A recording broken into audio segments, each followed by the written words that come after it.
So my name is Matt Mason. My group member did not show, so I'm just going to go down the list really quick and um, hit all the topics. So a rating is just a unit of measure of an angle on a circle, uh, utilizing the central point of the circle and moving out to the edge.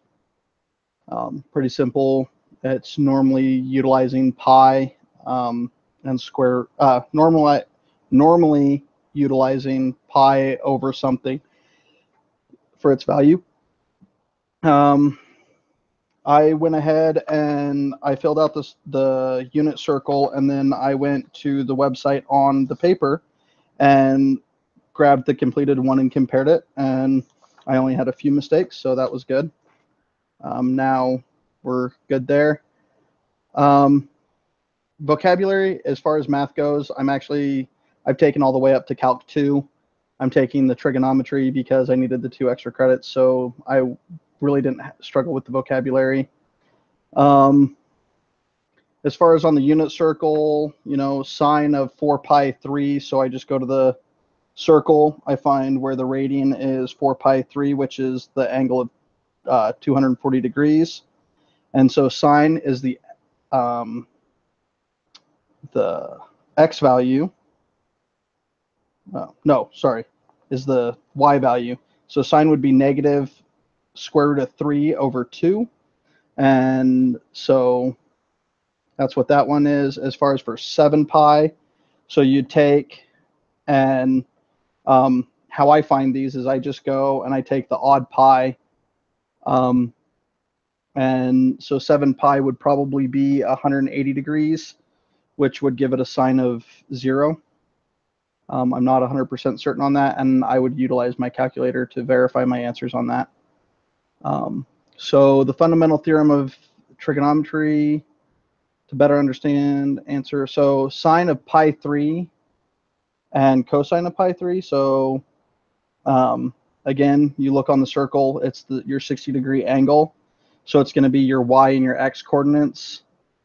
So cosine is 1/2 and sine is square root of 3 over 2. And if I square each value, again, so squaring each value is going to give me 1/4 and 3 over 4, giving me 1, giving you 1, which is part of the trigonometry identity. If you take sine squared plus cosine squared, you should equal 1 always. If it's not, something's wrong in your math. So make sure you verify that. So again, pi 4, it's the same thing. It's square root of 2 over 2 squared plus the square root of 2. So you're going to end up with 2/4, which is 1/2, 2/4, which is 1/2. Add them together, you get 1. Same thing with pi over 6, which is square root of 3 over 2 plus squared plus 1 over 2 squared, which is 3/4 plus 1/4, giving you 1. And it's a proven theorem within trigonometry. It's the best. It's due to the Pythagorean theorem.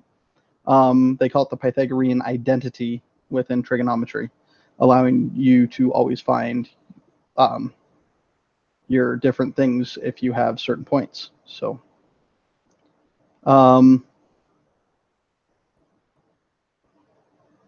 yeah, I've always enjoyed the Pythagorean theorem. I've actually used it several times in different things, so that's pretty cool. And I don't have anything to show that I went through the section of the book. Let me click over and try and I'm still trying to get used to surfing through this, and then they changed the UI, which actually really throws me off. So here's the e-text. So we need section 5.2.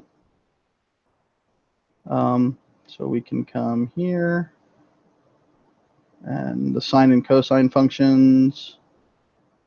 Where's the one for the stream? I don't see it. So I'm not sure on that one, but here's 5.2 is talking about sine and cosine. And I really like that it utilizes, if you do it, it give the sine A equals Y or the cosine A equals X, gives you the wavelength and stuff like that. So that's the group for meeting for week 2, the first one that's due tonight. I look forward to your feedback, Brother Jordan. So, yeah, thank you for watching.